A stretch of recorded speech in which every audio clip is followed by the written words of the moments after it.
一間鋼鐵，一間沙石啦。咁就咁嚟睇沙石同鋼鐵周期，鋼鐵周期行早咗少少。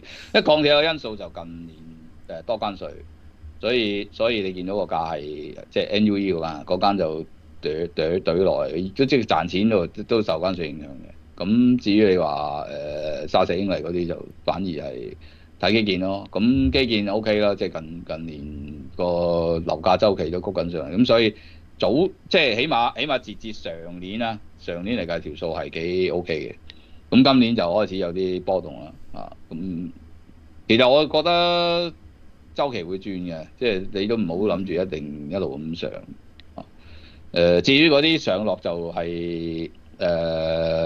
即係 seasonal 因素啦。咁你睇到即係沙石嗰啲咁樣嗰個或者水泥嗰啲個周期因素好強，發得好犀利嘅逐季。咁反而